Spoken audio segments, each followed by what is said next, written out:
this very special edition of the KAJ Masterclass Live, the show which ensures that you profit from your time spent here with experts, either through their industry insights, information, or simply learning from them.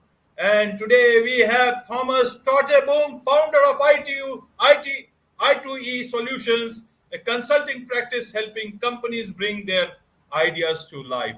Welcome to the show, Thomas. Hey, AJ, it's great to be here. Thanks for having me today. You are welcome. Welcome to the show. Welcome to India in this online form. And I'm sure not just in India, but a lot of people across the globe will benefit from what we are going to talk about.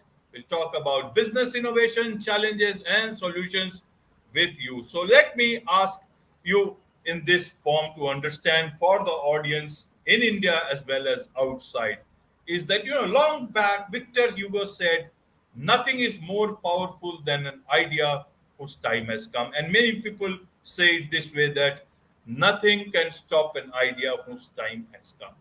So let us understand in the business innovation context, do ideas in business come because it is about profits, so they do work on it?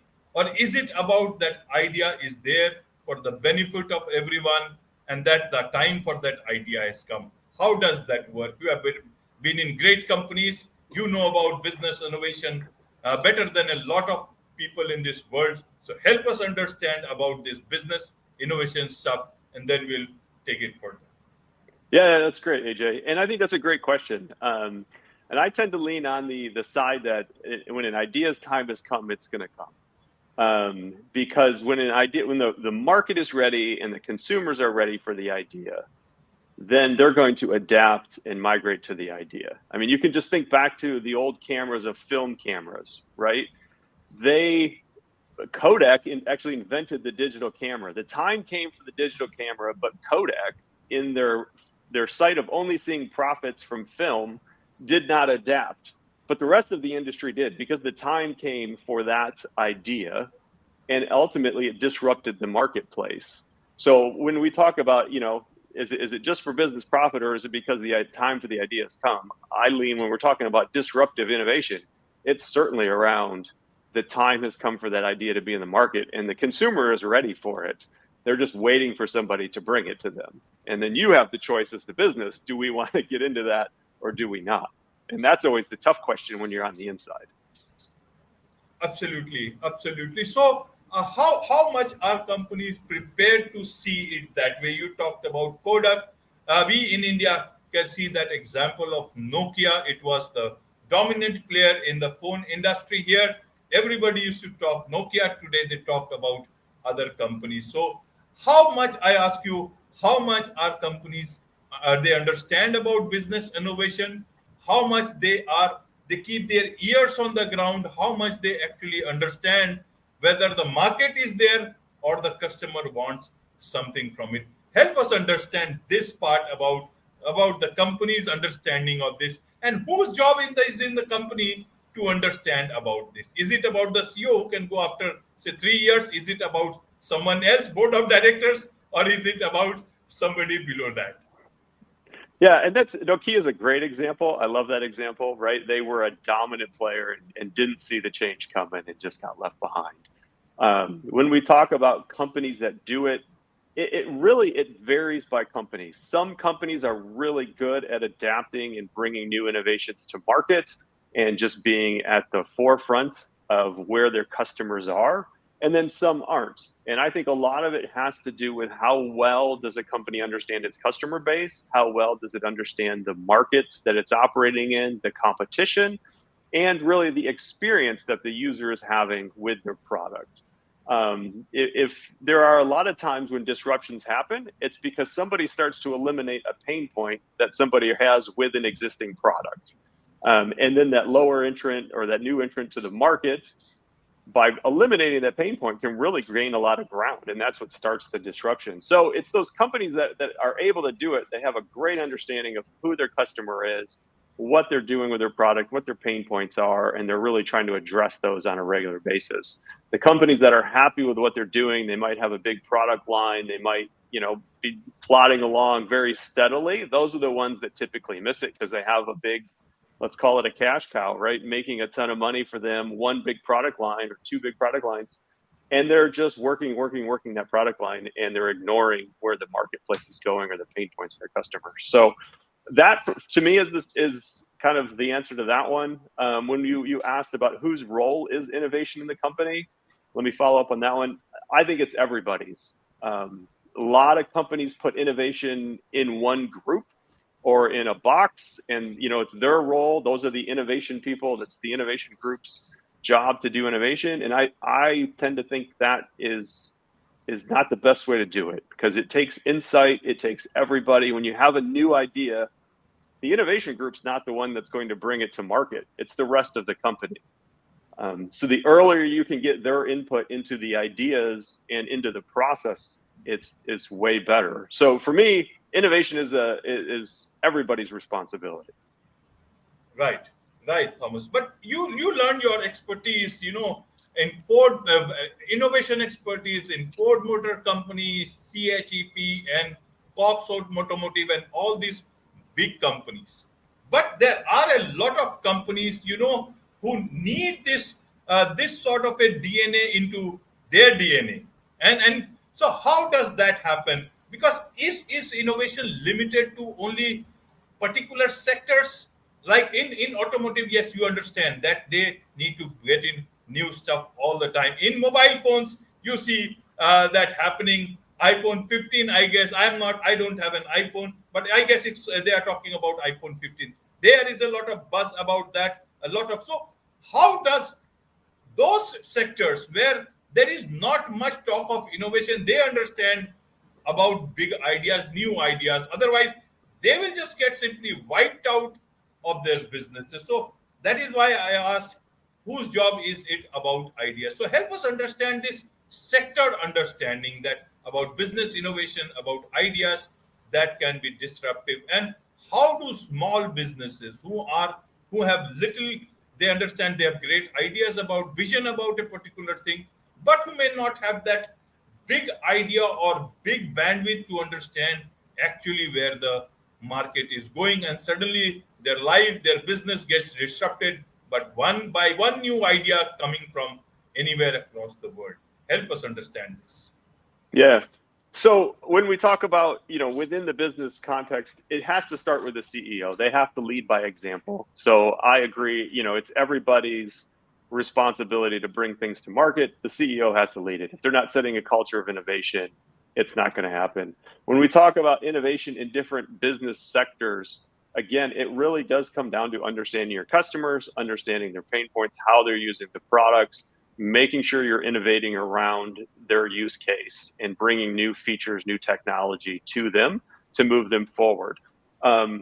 In smaller companies, I think it's still doable. You can pay attention to a global marketplace, even if you are a small company. I mean, the internet brings everything to us, so you can see what other companies are doing. You can have patent search running to see what kinds of patents are being put into your marketplace. You can keep track of all the trends just from sitting anywhere in the world. You and I are talking from different sides of the globe. You can keep track of other companies, what other companies are doing from wherever you are sitting. So I wouldn't use that as an excuse. I would dig in and make sure you've got some good feeds about your product and your industry, and you're really paying attention to what's changing and shifting. For some industries, AJ, I'm going to take a little bit of a shift here, but for some industries where maybe the product doesn't change a ton, the innovation can be internal innovation. It can be the way they manufacture. It could be the way they ship, the way they distribute the product. There could be a lot of innovations on the business side that could give them a competitive advantage against their competitor as well. So that's another thing. If you're a smaller company, that's another thing to really pay attention to. What's your business model? What's your supply chain? How are you delivering the products to the customer? Can you innovate in those areas? And you don't necessarily have to change the product, but you could still gain a competitive advantage. Right, right. And what about innovation for growth? How do companies look at that part? One is that creating something new, and one is that innovation for growth. Both are great stuff for the company's growth. Both are things, but the way you look at it, how do you bring that growth part with innovation? and how do you actually bring the real innovation to actually fulfill some new demand of the market. What is the best way to look at this whole stuff called innovation, new ideas by companies, big companies as well as small companies want to understand, and you, because your job, you help big companies to bring their ideas to life. What do you talk with those companies? What do those companies talk to you? What do they want from you? I want that whole spectrum for the audience, to understand, get that insight from the people, from the insider. Yeah, AJ. So that's a fantastic question and topic. The first thing when we talk about innovation for growth, I will say the biggest thing I see is the link between innovation and growth is broken. So the company has growth objectives. There's it wants to serve certain markets. It wants to grow by a certain percentage. It wants to get into certain regions. It wants to be in certain product lines. And then they have an innovation department doing whatever it wants. Okay. Innovation should be the fuel for the growth. So if we know we're headed into a certain market or certain segment or certain, region, the innovation team should be working on ideas that help fulfill the growth of the company. Working on any random idea is not helping the mission of the company. The company needs to grow for the shareholders, the stockholders, So the innovation pipeline has to be focused and aligned to the growth strategy. That's the first thing I see that tends to be broken. So if you're looking at a company that's struggling to grow, or you're working in a company that's struggling to grow, take the time to sit down and look at your growth strategy. I like to also put the product plan in there and say, okay, can I see where that growth is coming in the product plan? Maybe we have gaps. We want to grow at 10%, but we only have 5% growth in the product plan. That's okay. That 5% gap in the product plan, that's where you need to aim your innovation pipeline. You have a gap. You want to grow 10%. You only have 5% growth. So let's go look for ideas that can help us deliver another 5% growth. That's a great way to align your innovation pipeline with your growth strategy. You start to get those lined up, and that's really going to start fueling your growth, because now your ideas that you're coming up with are strategic, they're thoughtful, and they're going to help you move to the destination you want to get to. So when it comes to growth from innovation, that's probably the biggest thing I see as an issue, and that I try to work with companies on, is let's get that all aligned. Right, Thomas. So what about ideas? There are so many ideas that keep on coming to the founder's mind. You keep on so many ideas coming from anywhere else. Customers, how do they know which idea is good for them? Is there some system that they need to put in a place? Some innovative culture will help, or an innovation program will help. How does it work in bigger companies? Do they just take on random ideas? And then how do you start? Because it's also not only about some money, it's also about a lot of energy, your focus. So how do you know you are working fast? In Silicon Valley, they say if you have to fail fast. How does it work in companies? How does it work in bigger companies? So that's people who do not have much understanding of this, say for a person who is in a rural area, wants to innovate, wants to work on some idea, how can he test that idea before it goes right or before it goes wrong and he loses everything? Yeah, so let's unpack that just a little bit. When we talk about finding the right idea within a company, or picking ideas, that's a common problem, because ideas seem fun and they seem interesting and everybody wants to work on all of them. So one of the big things I see is companies working on too many ideas. They spread themselves too thin. They're not getting any traction or moving forward or delivering new things to market because they're working on so many different ideas, and it bogs the whole system down. Not just the innovation group, but the rest of the company that now has to execute and deliver on these ideas. So the first thing you want to do is take a look at the ideas you have in your pipeline and really have a frank discussion about which ones are going to help you grow, which ones are going to move the needle in a sizable amount that's going to help you grow. If you want to grow at 10%, and your idea is 0.5%, of your revenue, well, you got to do 20 ideas just to get your 10% growth. You're better off trying to find an idea that's worth, 3 to 5% and work on 2 ideas that are bigger, as opposed to 20 small ones, which is going to be unmanageable if you're a small company. So I like to have companies put together a scorecard of what's important to them and their customer and start to rate their ideas. How does it match with my growth strategy? How big is this opportunity? Does it align with where we want to go from a growth strategy perspective? How does it align with our customer base? Is it meeting new customers, serving existing customers? So a small, just a one-page template, and you can find some of them online, of how to rate your ideas is really helpful. So I typically try to tailor some of those to the companies I'm working with because they have different strengths or needs. But once you have, let's say you had 20 ideas, if you start to rate them all, you can start to see which ones will float to the top. After that, the next big thing you want to do is make sure that there's a market for this, the customer desires it. You want to test things repeatedly with your customer. So never lose sight of interacting with your customer about your idea throughout the process of bringing it to market. You never want to be very long gone or have a lot of distance between your idea and the market. You're going to wander and deliver something to market nobody wants. So stay very in tune with your customer and stay in touch with them throughout the process. And then the last thing, when you talked about how do I do this, or how do I fail fast, I like to talk to people about learning instead of failing. So I really want to shift the discussion around innovating to learning. So what are the big issues or the big risks with your idea, and learn about those first. Let's say you have a new product idea that you want to bring to market, but you already know how to manufacture it, you know how to design it, you know how to tweak it. Like, you can do all those things, you understand that, but your supply chain might be your biggest issue, or your delivery mechanism to the customer is the bigger issue. Test that first, because if you spend all your time and money on developing the widget, but you can't deliver it to the customer or the end user, you don't have a business model. It's not going to work. So think through the biggest challenges you're going to have bringing that idea to market and test those first. That way you don't have to put all the money in developing the widget and then finding out, well, I can't get this color plastic, or I can't ship it around the world fast enough before the food rots, or whatever the issue is. Learn about those things first. And that will help you kind of keep the cost down as you bring something to market. Right, Thomas. So where do I2E solutions come in? What is its place? At what stage does it come in? Is it that the companies have racked their brains and they are short of ideas? Do they then come to you, or is it that they have got the $1 billion idea, then they come to you? Help us understand that part, and also the part that now you have worked with $1 billion companies. Now you are focusing on small businesses. Help us understand so that small businesses do understand when and how they can come into you, or you get into their system and help them build on those big ideas.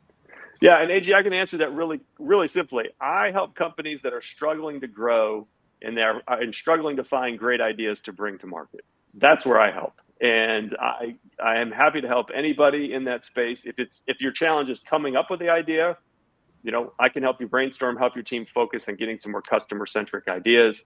If your process is broken in terms of executing and bringing the idea to market, that's where I can come to play. I also love to align your growth strategy, your product pipeline to your innovation portfolio, and help the team work through what that could look like to help, again, fuel your growth engine through innovation. I also do some brainstorming facilitation, so helping people brainstorm if that's the need. We can do some innovation training to kind of get the culture change going and to get people thinking differently and empowering people differently. But those are the areas where I really like to dig in with companies. Right. So how do people know more about you, and how they get in touch with you so that they can understand more about your idea and your idea about their idea, whether it will fail, or pass? Yeah, so the best way is either connect with me on LinkedIn or go to my website, www.i2e.solutions.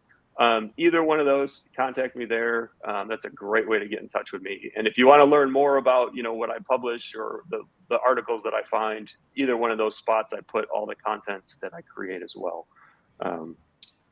Absolutely. And you are also working on a book on business innovation. Tell us about that so that people can also get hold of that and learn about business innovation. Yeah, I'm still writing it. It's a few months away yet. It's probably, maybe by the early next year is when I hope the book will come out. But it's really about all the challenges I've seen companies, innovate or trying to innovate, where they struggle and where they get stuck.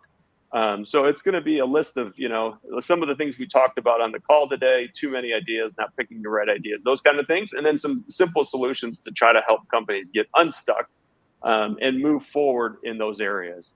So that's really what I'm trying to do, is take all that experience you mentioned and all the things I've seen over my career, put them into a simple book so people who are struggling or frustrated with their innovation efforts can find some very simple, easy help in terms of trying to get unstuck and move forward faster.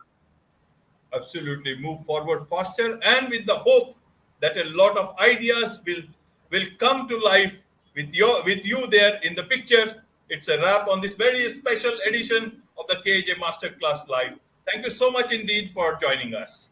Yeah, thanks, AJ. It's been a pleasure.